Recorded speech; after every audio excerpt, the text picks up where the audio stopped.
Muito bem, mas vamos lá.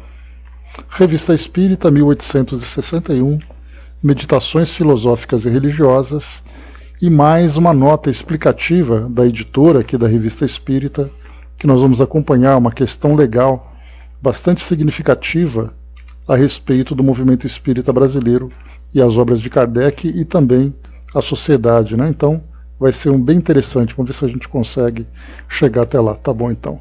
Bom dia, Marião. Deixei todo mundo em pânico, né, Angelina? Ah, meu Deus, não estou ouvindo, né? Pois é. Era só para testar se estava todo mundo prestando atenção. Vamos lá então.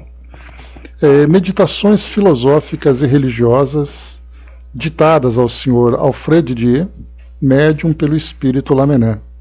É a mensagem que foi recebida na Sociedade Parisiense de Estudos Espíritas, resumidamente apresentada aqui no livro Sociedade Espírita de Paris. Bom dia, abraço. Kardec diz o seguinte, então. O artigo, na verdade, né? Porque nem sempre é Kardec que escreve, mas temos ali outros articulistas, outros assessores que ajudam no desenvolvimento do trabalho. Vamos lá. Já publicamos um certo número de comunicações ditadas pelo espírito Lamennais, cujo alcance filosófico podemos observar. Né? Lembrando que Lamennais, rapidinho aqui, deixa eu só pegar uma breve biografia dele.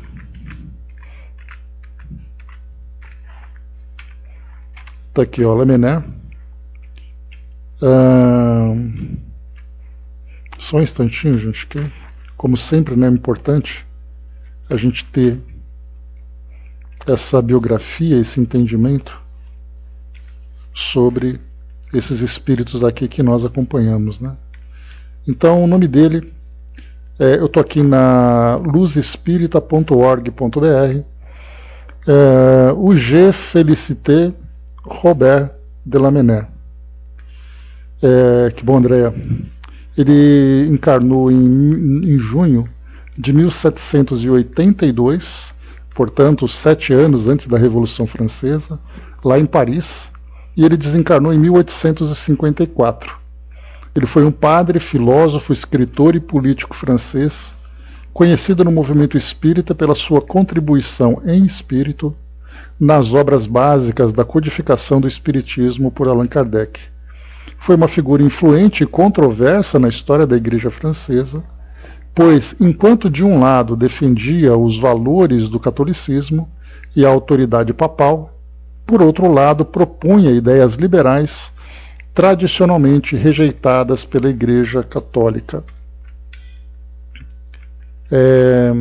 Aí vai contando um pouco da história dele e tudo mais, né? Falando um pouquinho sobre o seu trabalho, carreira política. E aqui no final, então, tem aqui Lamennais e o professor Rivail. Lamennais era membro do Instituto Histórico de Paris, do qual também fazia parte o Allan Kardec, ou seja, o professor Rivail, né? Ou seja, Allan Kardec. Isso implica que, se não eram diretamente amigos, ao menos se conheciam e compartilhavam ideias dentro dessa sociedade. Vale mencionar outros notáveis colegas de Lamennais e de Rivail nesse instituto, como Lacordaire, que era religioso e pensador reformista, que também iria contribuir espiritualmente com a codificação espírita. O pintor Morvoisin, espírita convicto e membro da Sociedade Parisiense de Estudos Espíritas, o escritor e político Alphonse de Lamartine, Auguste de Saint-Hilaire, botânico naturalista, Roulis Méchalet, filósofo historiador, André-Marie Ampère, filósofo matemático físico, de importantes contribuições para o eletromagnetismo, né? Tanto que hoje a gente faz ali a medição da potência eletromagnética e Ampère, até hoje, é essa medida, que vem exatamente desse estudioso. A contribuição espiritual de Lamennais. Fazendo jus ao seu espírito ativo enquanto encarnado, também como espírito, Lamennais volta-se para a defesa dos ideais libertários do seu povo e então se integra à pleiade dos voluntários para a codificação do espiritismo, contribuindo com as obras de Allan Kardec. Já na obra basilar da doutrina, o Livro dos Espíritos, Lamennais assina uma comunicação mediúnica que vai constar como parte da resposta à questão 1009, que interroga sobre a efetividade das penas eternas, né?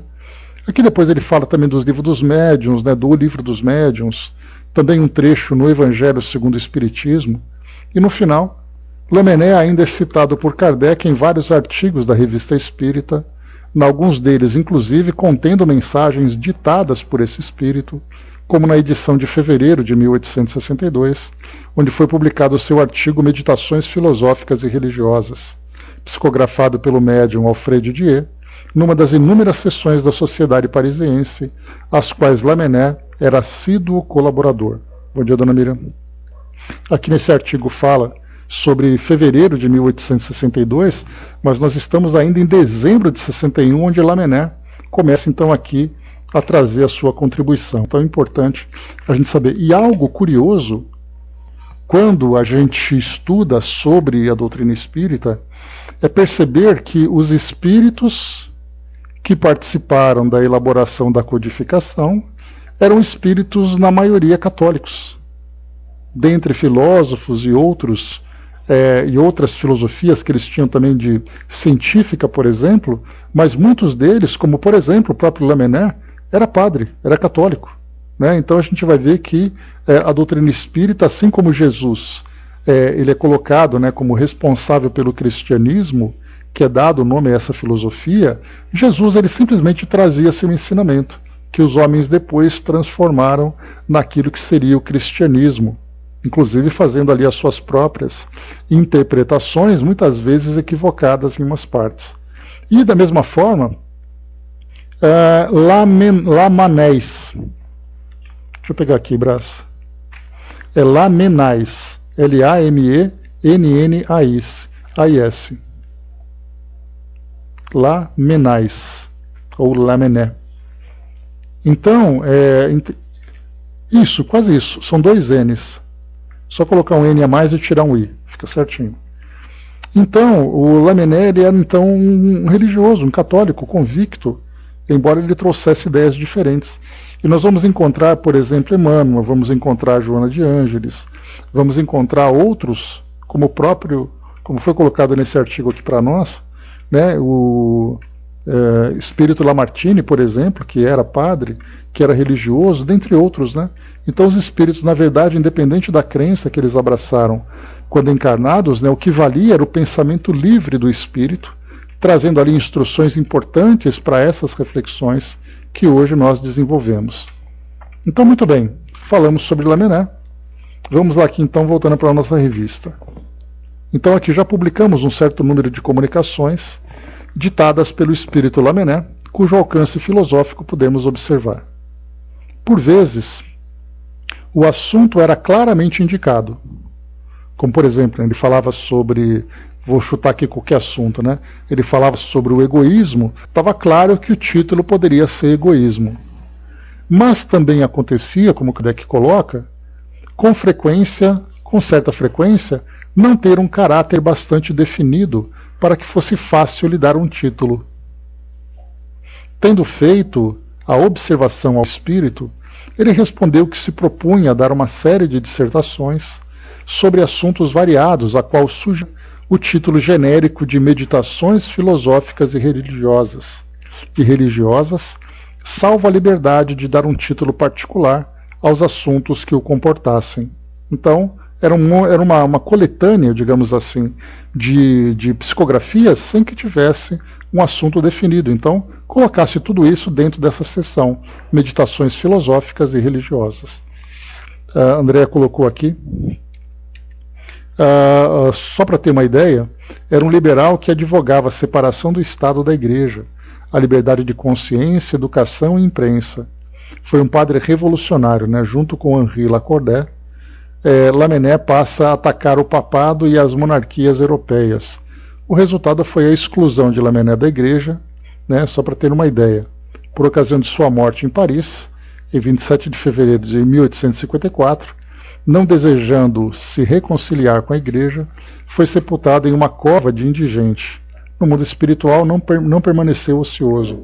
Eis que o Livro dos Espíritos, na pergunta 1009, né, tem ali a presença dele, além do Livro dos Médiuns, o Evangelho segundo o Espiritismo e também a Revista Espírita, como nós vimos lá naquele nosso trabalho, né? Pois é, também, né, Brás? Então essa excomunhão dele era parte ali do processo religioso daqueles que iam contra a igreja, né? E seguindo para nós, vamos lá. Suspendemos então a publicação. Não, mas ficou bacana, André, depois coloca lá no grupo para a gente poder ter essa ideia. Suspendemos então a publicação até que tivéssemos um conjunto suscetível de ser coordenado. É essa publicação que começamos hoje e daremos continuidade nos próximos números. Devemos fazer observar que os espíritos chegados a um alto grau de perfeição são os únicos aptos a julgar as coisas de uma maneira completamente sã. Que até lá, seja qual for o desenvolvimento de sua inteligência e mesmo de sua moralidade, podem estar mais ou menos imbuídos de suas ideias terrenas e ver as coisas de seu ponto de vista pessoal, o que implica as contradições muitas vezes encontradas em suas apreciações.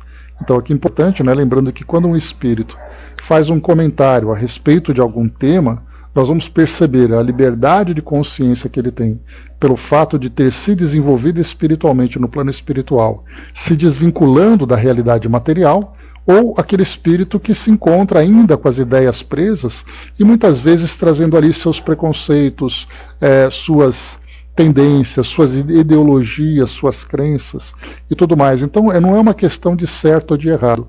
Aqui nós estamos trabalhando com uma ideia partindo do princípio de que tudo é feito com a maior boa-fé.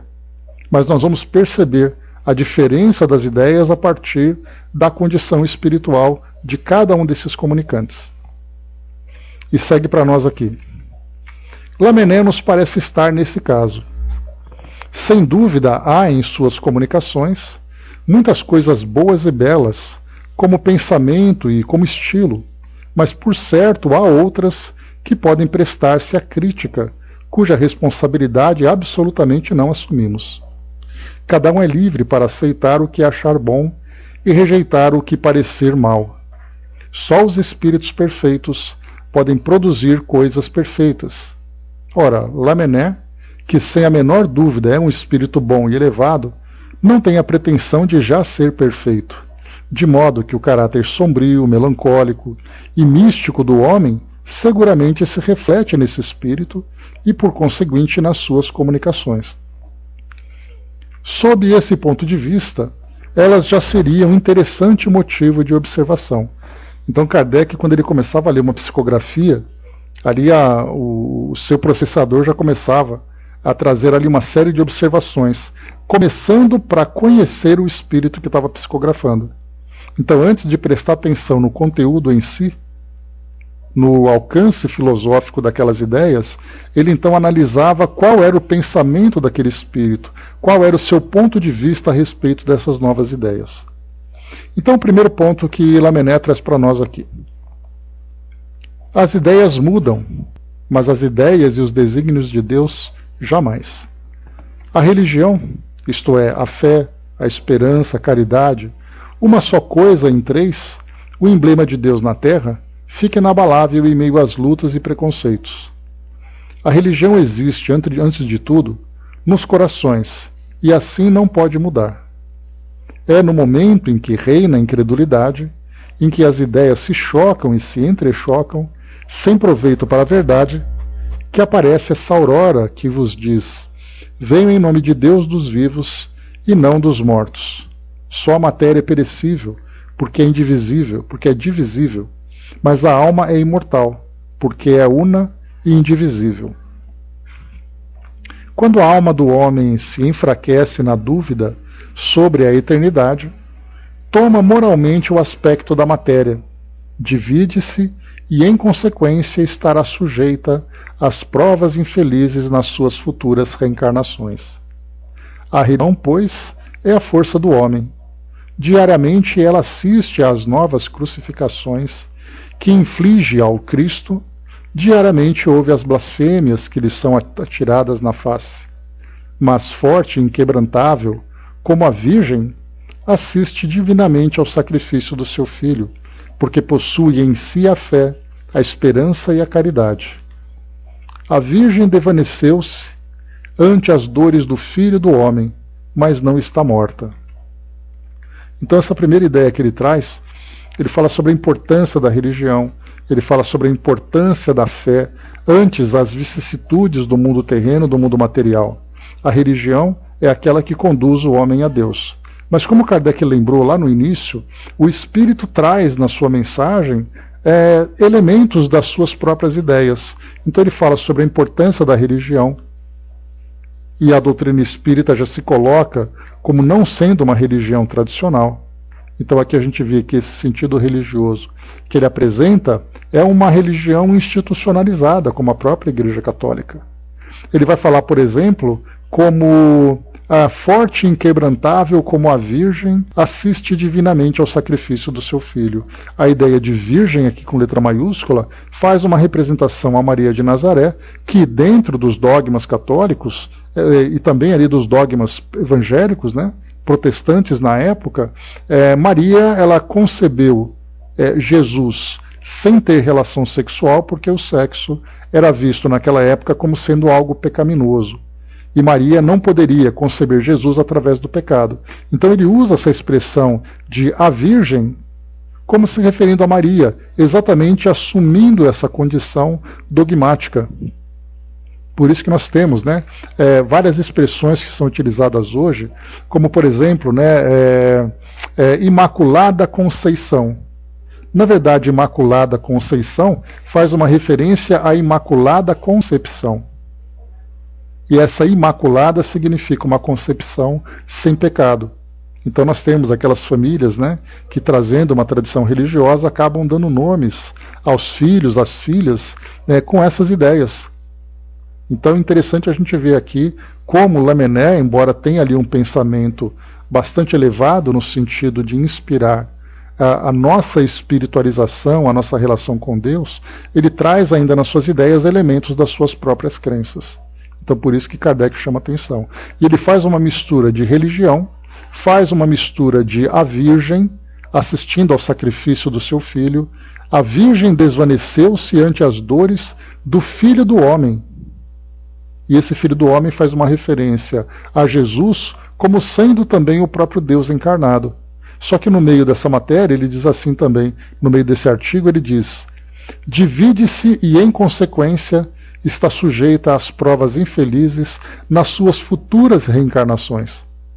Então ele mistura religião com reencarnação, com a Virgem Maria, com o Filho do Homem que era Jesus. Então ele vai trazendo essas ideias misturadas com suas próprias crenças. Número 2, artigo 2, ele diz assim: após uma leitura da Bíblia sobre a história de Sansão, aqui Sansão a gente lembra, né? É lá no Antigo Testamento. Vi em pensamento um quadro análogo ao do artista influente que a França acaba de perder, Decamps. Vi um homem de estatura colossal, membros musculosos, como o Dia de Miguel Ângelo, né, o Dia de Michelangelo, né? Esse homem forte dormia ao lado de uma mulher que fazia queimar à sua volta perfumes tais como os orientais sempre souberam introduzir em seu luxo e em seus costumes delicados. Os membros desse gigante caíram em lassidão e um gatinho ora saltitava sobre ele, ora sobre a mulher junto a ele. A mulher curvou-se para ver se o gigante dormia. Depois tomou uma tesourinha e se pôs a cortar a cabeleira ondulada do colosso. O resto já sabeis. Homens armados investiram contra ele e o acorrentaram.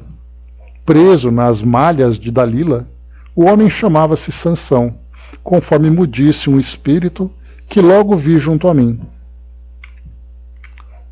Esse homem representa a humanidade, enfraquecida pela corrupção, isto é, pela avidez e pela hipocrisia. Quando Deus estava com a humanidade, levantou como Sansão as portas de Gaza. Gaza mesmo, aquela que nós conhecemos lá em Gaza, né, onde hoje as notícias acabam mostrando aquelas cenas bastante tristes, né, de um conflito armado. Então, quando Deus estava com a humanidade, levantou como Sansão as portas de Gaza, quando a humanidade teve por sustentáculo a liberdade, isto é, o cristianismo. Esmagou os seus inimigos, como sozinho o gigante esmagou o exército dos filisteus. Assim respondia o Espírito: a mulher que está junto dele não me deixou concluir e disse: é a que substituiu a Deus. Pense que não quero falar da corrupção dos séculos passados, mas do vosso. Desde muito tempo Sansão e Dalila se haviam apagado diante dos meus olhos. Eu via o anjo, sempre só, que me disse a sorrir: a humanidade está vencida. Então seu rosto tornou-se grave e profundo e acrescentou: eis os 3 seres que devolverão à humanidade seu vigor primitivo. Eles se chamam fé, esperança e caridade. Virão em alguns anos e fundarão uma nova doutrina, que os homens chamarão Espiritismo. Então olha que interessante, bom dia, Dudu. Que interessante aqui, né? Ele tem esse contato no plano espiritual, trazendo para nós uma previsão daquilo que viria a ser a doutrina espírita, quando ele traz para nós esses 3 pilares: fé, esperança e caridade. Bem bacana isso, né? André colocou Negaz, Israel, né, como uma história tão antiga, ainda não aprenderam a viver em paz, né? Pois é, é uma situação bem dramática lá. Vamos orar por todos eles, né? No item número 3 temos uma continuação. Cada fase religiosa da humanidade possui a força divina materializada nas figuras de Sansão, Hércules, Rolando. Um homem armado com os argumentos da lógica nos diria: eu vos adivinho, mas essa comparação me parece muito sutil e lenta. É verdade, talvez não tenha vindo ao espírito de ninguém, e contudo examinemos. Ultimamente eu vos falei de Sansão, emblema da força da fé divina nos primeiros tempos. A Bíblia é um poema oriental. Sansão é a figura material dessa força impetuosa que derrubou Heliodoro no átrio do templo e que reuniu as ondas do Mar Vermelho após havê-las separado. Essa grande força divina abateu exércitos e derrubou os muros de Jericó. Os gregos, bem o sabeis, vieram do Egito e do Oriente. Essa tradição de Sansão não existia mais senão no domínio da filosofia e da história egípcia. Os gregos lapidaram os colossos de granito do Egito, armaram Hércules como uma massa e lhe deram vida. Hércules fez seus 12 trabalhos, abateu a Hidra de Lerna, a Hidra dos 7 pecados capitais, e tornou-se, nesse mundo pagão, o símbolo da força divina encarnada na terra. Dele fizeram um deus. Mas notai quais foram os vencedores desses 2 gigantes. Como diz Lamartine, deve-se sorrir, chorar. Foram 2 filhas de Eva, Dalila e Dejanira. Como vedes, a tradição de Sansão e de Hércules é a mesma que a de Dalila e de Janira. Apenas Dalila tinha mudado o penteado das filhas do faraó pelo diadema de Vênus. Pela noite, no famoso vale de Roncevaux, um gigante deitado numa ravina profunda berrava o nome de Carlos Magno, em gritos desesperados. Estava semi-esmagado, sob enorme rochedo que suas mãos enfraquecidas em vão tentavam remover. Pobre Rolando, tua hora chegou. Os bascos te insultam do alto do rochedo e ainda fazem rolar sobre ti enormes pedras. Entre os teus inimigos se encontram mulheres. Talvez Rolando tenha amado uma, sempre Dalila e Dejanira. A história não o diz, mas isso é muito provável. Sempre foi dito que Rolando morreu como Sansão e Hércules. Discuti agora se quiserdes, mas creio, senhores, que esta comparação não me parece tão sutil. Qual será nos tempos futuros a personificação da força do Espiritismo? Quem viver verá, disse na terra. Aqui se diz, o homem sempre verá. Então Lamennais finaliza, continua no próximo número, e assina Allan Kardec, concluindo então essa edição de 1831. Vai com Deus, Brás.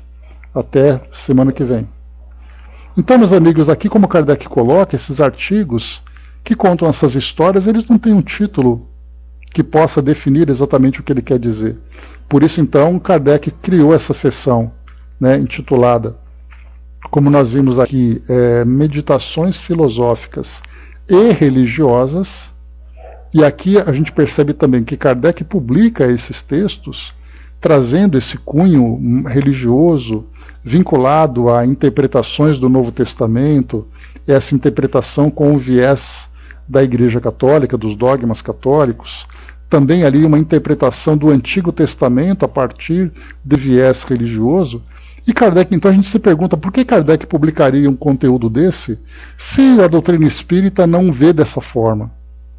Aí é exatamente porque Lamennais se mostra como um espírito bastante reconhecido pelo seu entendimento, pela sua elevação, pela sua capacidade filosófica, embora reconheça que ele ainda, não tendo atingido a perfeição, continua trazendo ideias vinculadas ainda às suas crenças terrenas.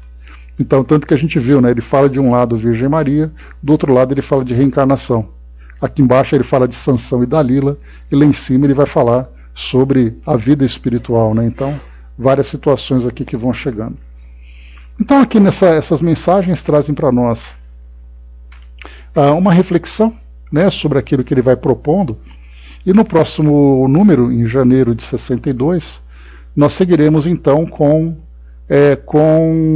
essas reflexões de Lamennais.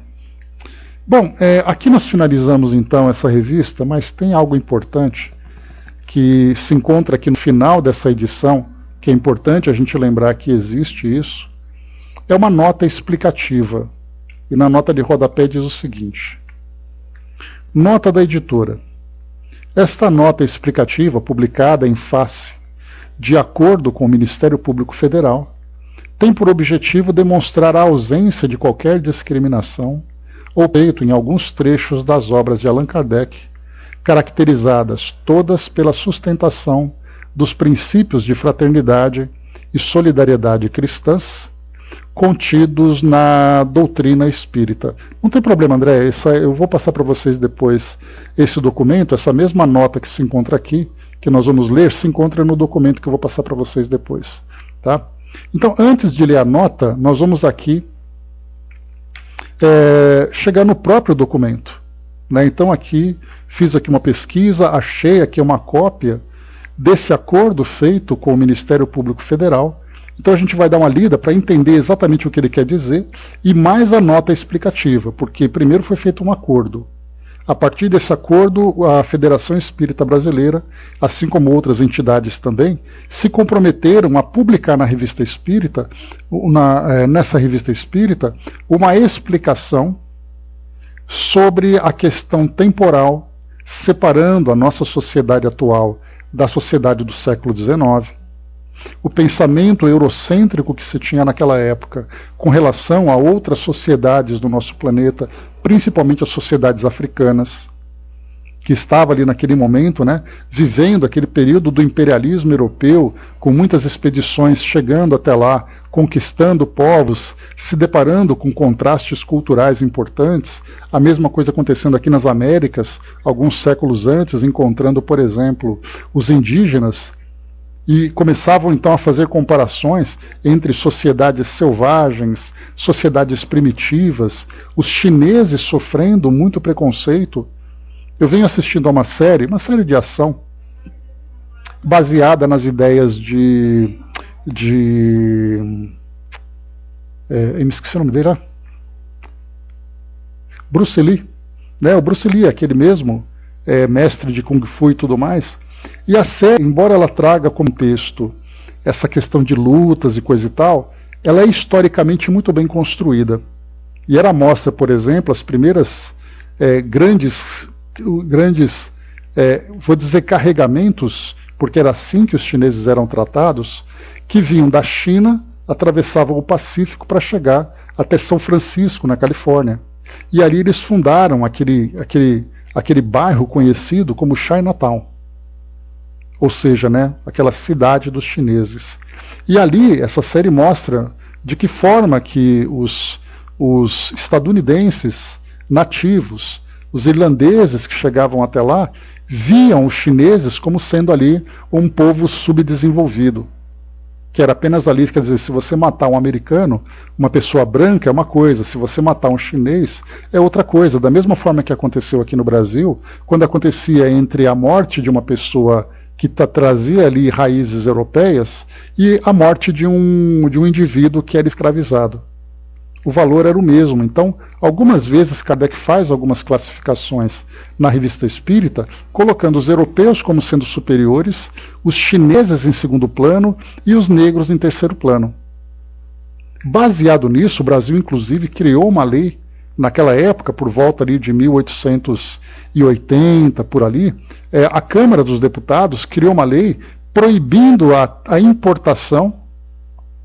Vou colocar importação, porque os chineses, mais uma vez, eram vistos como mercadoria, a importação de chineses para o Brasil.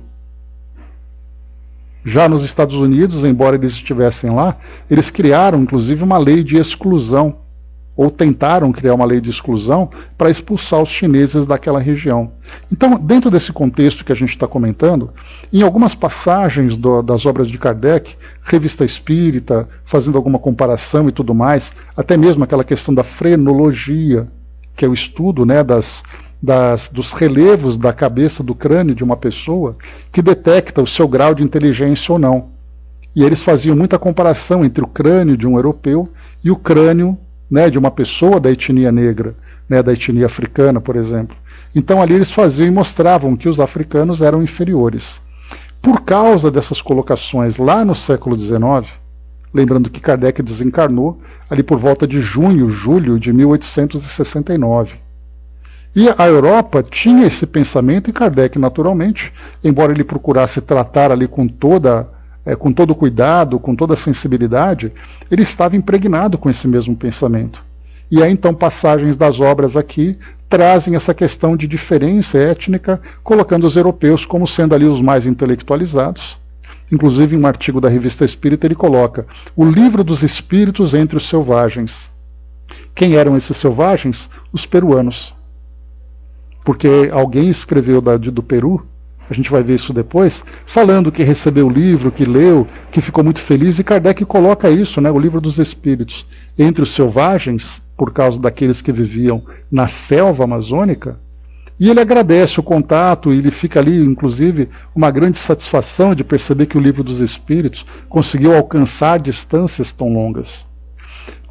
Muito bem, dentro desse contexto todo que nós vimos do século XIX, lá na Bahia, né, um país, um estado que traz ali, né, uma influência da presença, né, de africanos que vieram para cá como escravizados, algumas sociedades, né, algumas pessoas entraram com recurso no Ministério Público Federal, especialmente ali na Procuradoria da República do Estado da Bahia, entraram com um processo contra essas obras de Kardec, proibindo que elas fossem divulgadas exatamente pelo seu cunho preconceituoso, discriminatório. E aí então a Federação Espírita foi acionada, porque ela que era a detentora dos direitos autorais desses livros, e ela então foi acionada para poder dar explicações. E aí então foi firmado um acordo com o Ministério Público Federal, a Procuradoria da República do Estado da Bahia, para que fosse compreendido que o livro não tinha esse tom discriminatório e que essas questões eram questões temporais, mas que as obras espíritas tinham um propósito de um valor espiritual e um valor moral muito mais elevado. Então esse acordo foi firmado e isso tudo foi aceito. Então vamos lá, eu vou ler para vocês aqui então o documento e depois a gente lê qual é a nota explicativa que a Federação Espírita Brasileira se comprometeu a colocar na Revista Espírita para que todos lessem e entendessem que existe então essa questão de discussão, discriminação, de preconceitos e tudo mais, mas que era uma questão da época do século XIX e que não é o propósito das obras espíritas atacar, agredir aqueles, né, que se sentem afetados por essas questões. Então vamos lá. Termo de compromisso de ajustamento. Estou lendo o documento, tá? Depois eu posto para vocês lá no nosso grupo. Termo de compromisso de ajustamento de conduta, celebrado nos autos do procedimento administrativo número tal, com base no artigo 5º e 6º da Lei número 7.347, de 24 de julho de 1985, entre o Ministério Público Federal, Federação Espírita Brasileira, Federação Espírita do Estado de São Paulo, Centro Espírita Leon Denis, Fundação Espírita André Luiz, Editora M, Instituto de Difusão Espírita, Petit Editora e Distribuidora Limitada, Livraria Allan Kardec Editora, Editora Cultural Espírita Edicel Limitada.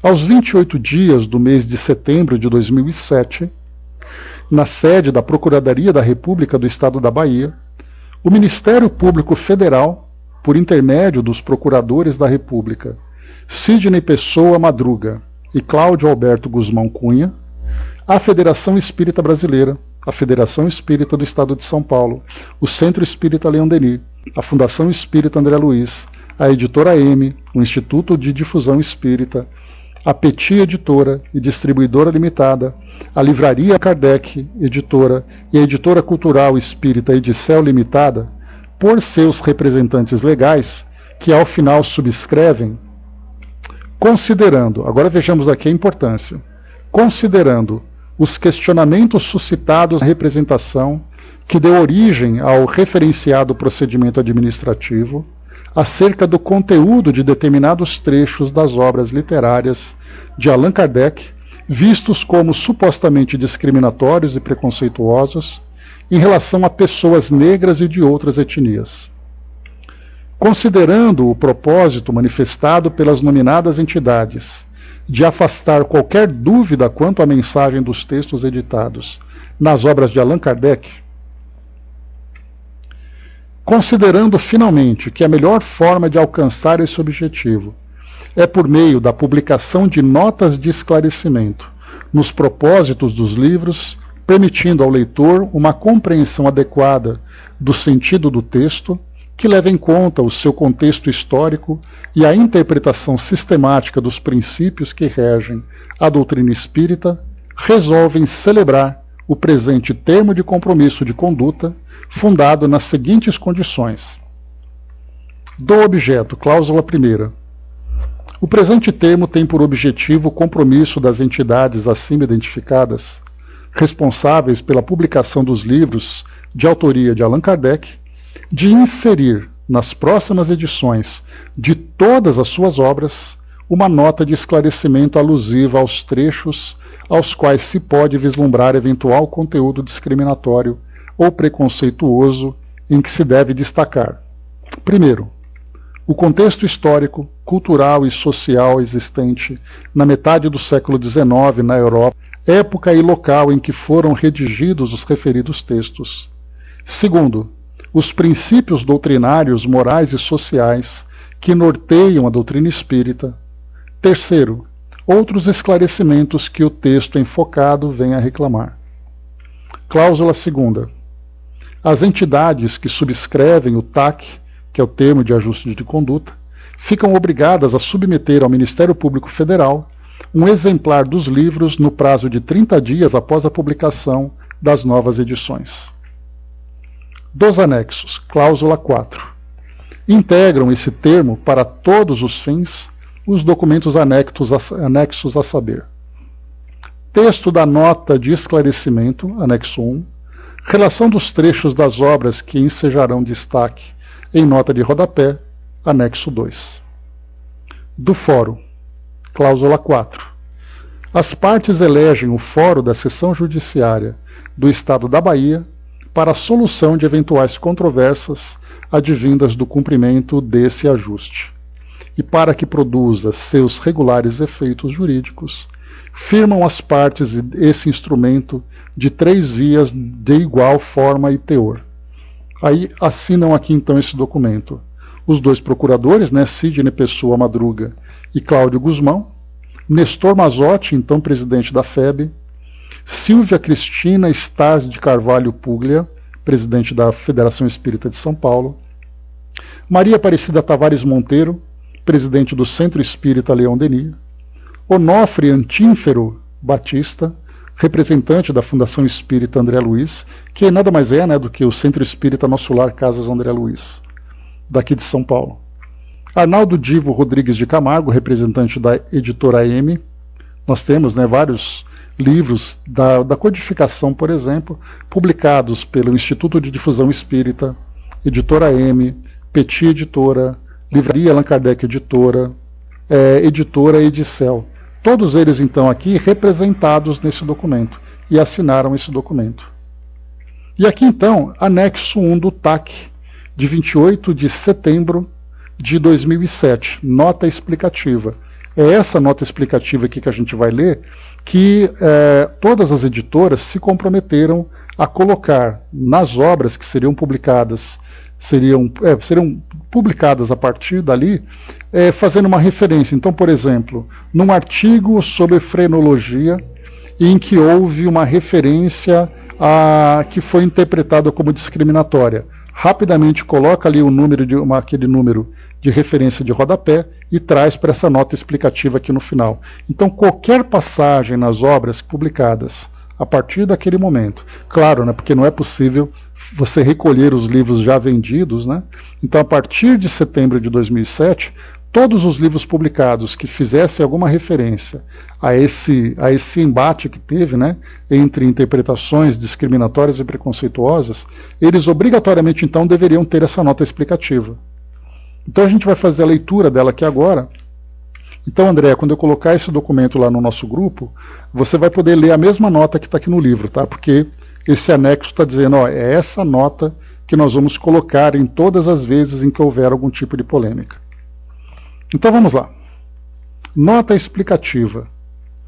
Primeiro começa aqui com uma citação de Kardec, na Revista Espírita de 1868, que diz assim: hoje creem e sua fé é inabalável, porque assentada na evidência e na demonstração, e porque satisfaz a razão. Tal é a fé dos espíritas, e a prova de sua força é que se esforçam por se tornarem melhores, domarem suas inclinações más e porem em prática as máximas do Cristo, olhando todos os homens como irmãos, sem acepção de raças, de castas, nem de seitas, perdoando aos seus inimigos, retribuindo o mal com o bem, a exemplo do divino modelo. Então começa com assim essa nota.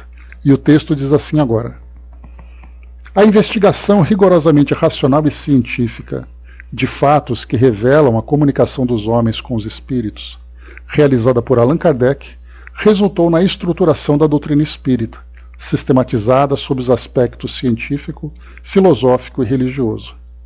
A partir de 1854 até seu falecimento em 1869, seu trabalho foi constituído de 5 obras básicas: o Livro dos Espíritos, 1857, o Livro dos Médiuns, 1861, o Evangelho segundo o Espiritismo, 1864, o Céu e o Inferno, 1865, a Gênese, 1868, além da obra O que é o Espiritismo, 1859, de uma série de opúsculos e 136 edições da Revista Espírita, de janeiro de 58 a abril de 1869.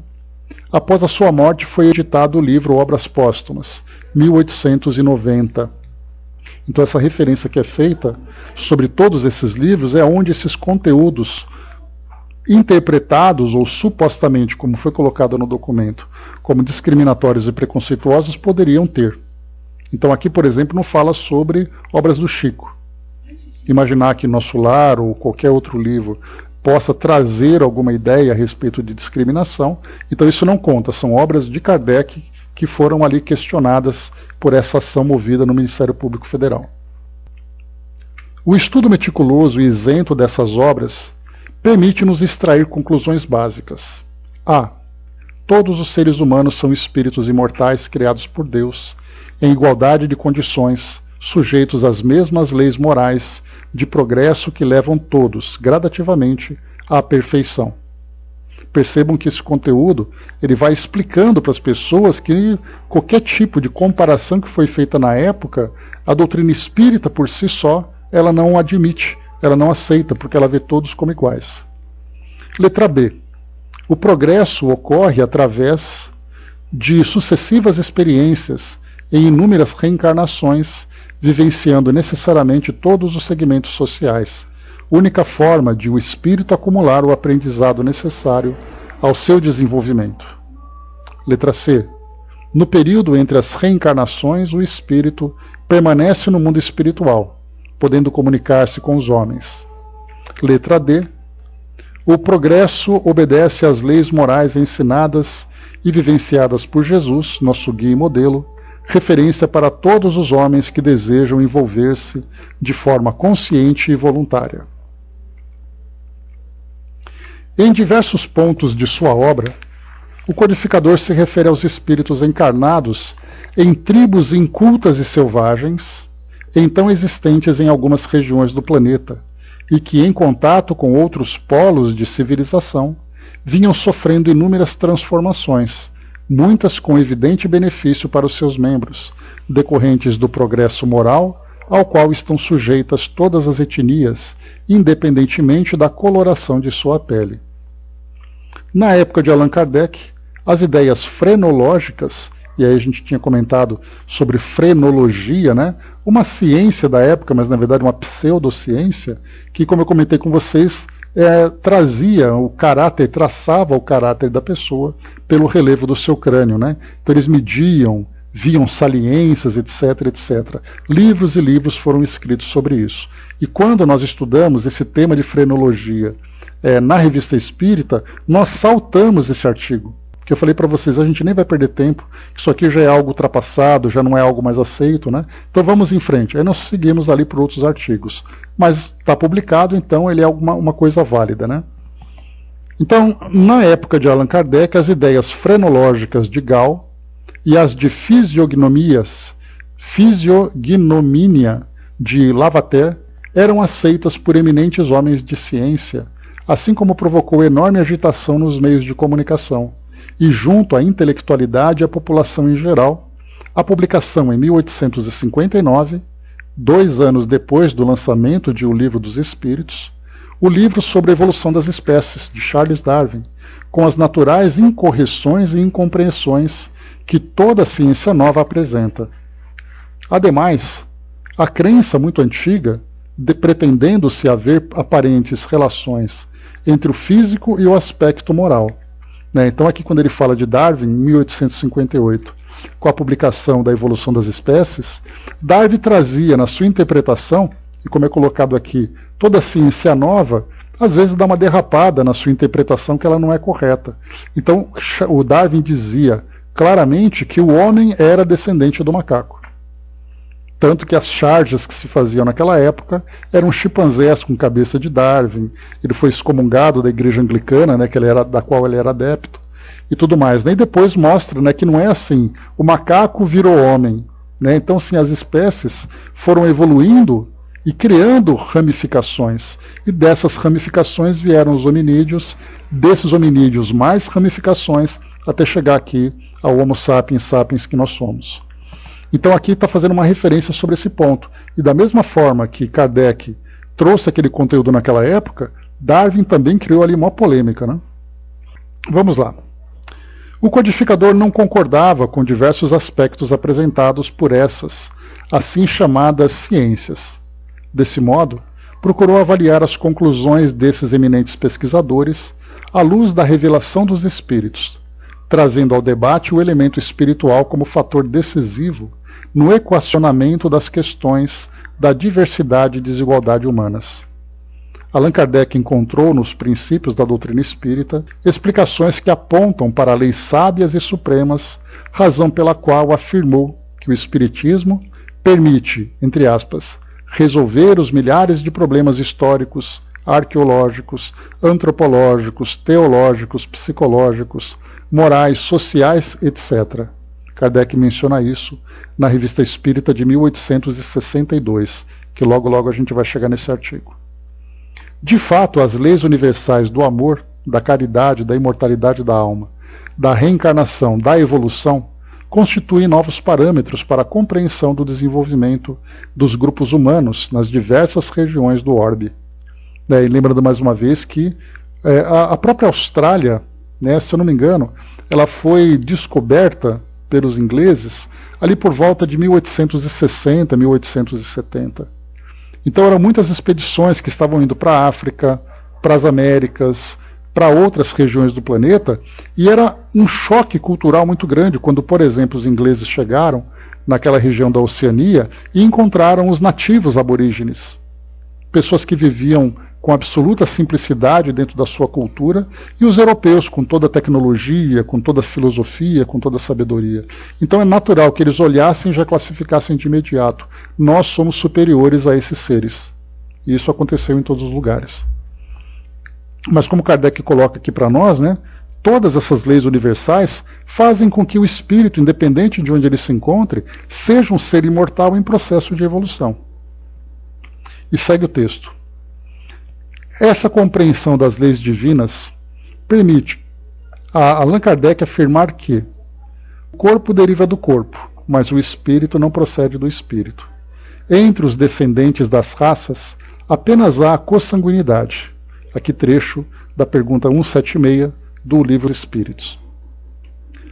O Espiritismo, restituindo ao espírito o seu verdadeiro papel na criação, constatando a superioridade da inteligência sobre a matéria, faz com que desapareçam naturalmente todas as discussões estabelecidas entre os homens conforme as vantagens corporais e mundanas, sobre as quais só o orgulho fundou as castas e os estúpidos preconceitos de cor.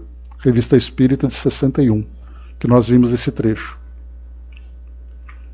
Os privilégios de raças têm sua origem na abstração que os homens geralmente fazem do princípio espiritual, para considerar apenas o ser material exterior, da força ou da fraqueza constitucional de uns, de uma diferença de cor em outros, do nascimento na opulência ou na miséria, da filiação consanguínea nobre ou plebeia, concluíram por uma superioridade ou uma inferioridade natural. Foi sobre esse dado que estabeleceram suas leis sociais e os privilégios de raças. Desse ponto de vista circunscrito, são consequentes consigo mesmo, porquanto são considerados, senão, a vida material. Certas classes parecem pertencer, e realmente pertencem, a raças diferentes. Mas se tomar seu ponto de vista do ser espiritual, do ser essencial e progressivo, numa palavra, do espírito, pré-existente e sobrevivente a tudo, cujo corpo não passa de um invólucro temporário, variando como a roupa, de forma ou de cor, se além disso, do estudo dos seres espirituais, ressalta a prova de que esses seres são de natureza e de origem idênticas, que seu destino é o mesmo, que todos partem do mesmo ponto e tendem para o mesmo objetivo, que a vida corporal não passa de um incidente, uma das fases da vida do espírito, necessária ao seu adiantamento intelectual e moral, que em vista desse avanço o espírito pode sucessivamente revestir envoltórios diversos, nascer em posições diferentes, chega-se à consequência capital da igualdade de natureza e, a partir daí, a igualdade dos direitos sociais de todas as criaturas humanas e a abolição dos privilégios de raças. Eis o que ensina o Espiritismo. Vós que negais a existência do espírito, para considerar apenas o homem corporal, a perpetuidade do ser inteligente, para só encarar a vida presente, repudiais o único princípio sobre o qual é fundada, com razão, a igualdade de direitos que reclamais para vós mesmos e para os vossos semelhantes. Aqui, Revista Espírita, de 1867. Com a reencarnação desaparecem os preconceitos de raças e de castas, pois o mesmo espírito pode tornar a nascer rico ou pobre, capitalista ou proletário, chefe ou subordinado, livre ou escravo, homem ou mulher. De todos os argumentos invocados contra a injustiça, da servidão e da escravidão, contra a sujeição da mulher à lei do mais forte, nenhum há que prime, em lógica, ao fato material da reencarnação. Se, pois, a reencarnação funda numa lei de natureza, da natureza, o princípio da fraternidade universal, também funda na mesma lei o da igualdade dos direitos sociais e, por conseguinte, da liberdade. Aqui o caso da Gênese, capítulo 1. Avançando. Na época, Allan Kardec sabia apenas o que vários autores constavam a respeito dos selvagens africanos, sempre reduzidos ao embrutecimento quase total, quando não escravizados impiedosamente. É baseado nesses informes, entre aspas, científicos, da época, que o codificador repete, com outras palavras, o que os pesquisadores europeus descreviam quando de volta das viagens que faziam à África Negra. Todavia, é peremptório ao abordar a questão do preconceito racial. Nós trabalhamos para dar fé aos que em nada creem, para espalhar uma crença que os torna melhores uns para os outros, que lhes ensina a perdoar aos inimigos, a se olharem como irmãos, sem distinção de raça, casta, seita, cor, opinião política ou religiosa. Numa palavra, uma crença que faz nascer o verdadeiro sentimento de caridade, de fraternidade e deveres sociais. Revista Espírita 63. O homem de bem é bom, humano e benevolente para com todos, sem distinção de raças nem de crenças, porque em todos os homens vê irmãos seus. O Evangelho segundo o Espiritismo.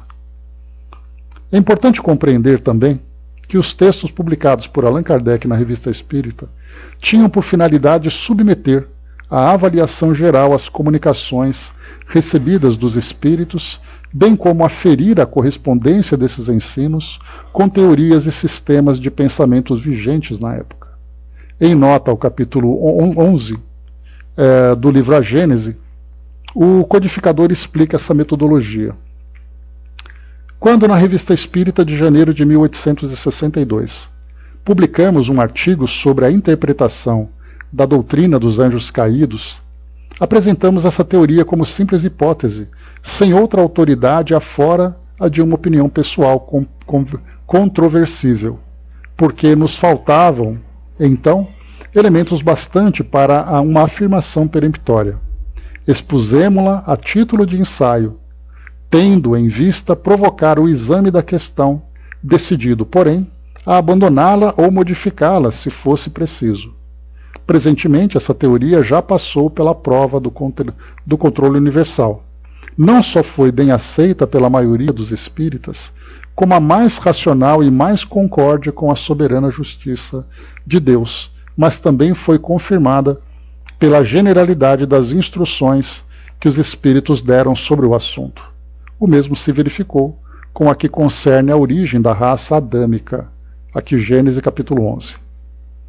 Por fim, urge esclarecer que o escopo principal da doutrina espírita reside no aperfeiçoamento moral do ser humano, motivo pelo qual as indagações e perquirições científicas ou filosóficas ocupam posição secundária, conquanto importantes, haja visto o seu caráter provisório, decorrente do progresso e do aperfeiçoamento moral. Nesse sentido, é justa a advertência do codificador.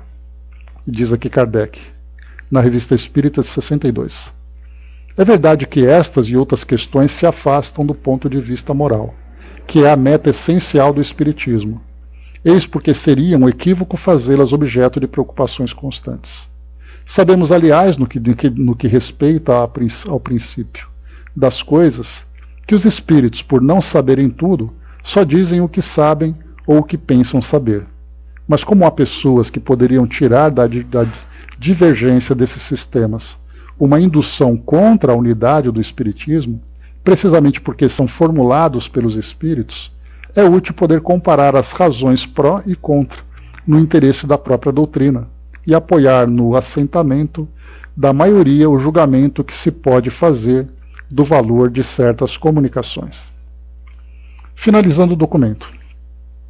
Feitas essas considerações, é lícito concluir que na doutrina espírita vigora o mais absoluto respeito à diversidade humana, cabendo ao espírita o dever de cooperar para o progresso da humanidade, exercendo a caridade no seu sentido mais abrangente, benevolência para com todos, indulgência para as imperfeições dos outros e perdão das ofensas, tal como entendia Jesus, nosso guia e modelo, sem preconceitos de nenhuma espécie, de cor, etnia, sexo, crença ou condição econômica, social ou moral.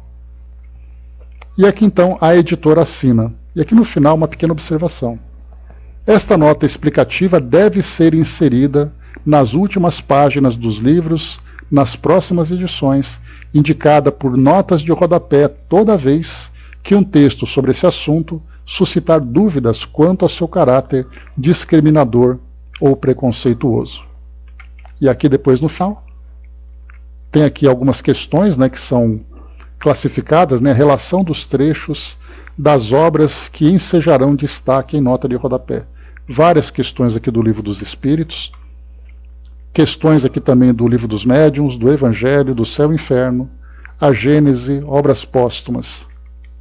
Aqui também o que é o Espiritismo, na sua mais simples expressão, Viagem Espírita, Revista Espírita 58, 59, 60, 61. Espera só um pouquinho. 60, 61, 60, 62, 63, 64, 65, 66, 67, 68 e 69. E aí termina então, todos aqui então rubricando cada uma dessas páginas, cada uma dessas folhas, né? Páginas, né? E assinando o documento também. Então foi esse compromisso que foi firmado naquela época, para a gente poder ter um entendimento, né, do trabalho feito pela Federação Espírita Brasileira e essas outras instituições, inclusive as editoras, para que Kardec não fosse visto, porque muita gente, temos artigos escritos na internet que fazem críticas bastante agressivas a Kardec a respeito desses comentários que ele fazia. E aí então, pessoas que fazem esses comentários, mas não leem a nota de rodapé, exatamente por causa desse acordo, né, desse termo de ajuste de conduta, para mostrar exatamente, né, o contexto social, o contexto temporal de cada época, né? Então essa para nós, para concluir aqui o nosso estudo, então, fica essas observações. É importante que a gente tenha esse conhecimento, porque nós falamos aqui sobre uma questão jurídica envolvendo o Espiritismo, né? E nesse caso, colocando ali a sua posição mais justa a respeito do seu corpo filosófico, totalmente contra qualquer tipo de discriminação ou preconceito. Então é isso, gente. Eu vou colocar depois para vocês mais uma vez lá no nosso grupo esse documento, né? Não chega nem a ser meia-culpa, né, Mami? Porque meia-culpa significa você assumir que errou. Aqui o que a FEB está fazendo é exatamente mostrar que é um contexto diferente. Quem disse, quem escreveu, estava dentro de um outro universo, né, geográfico, social, temporal e tudo mais.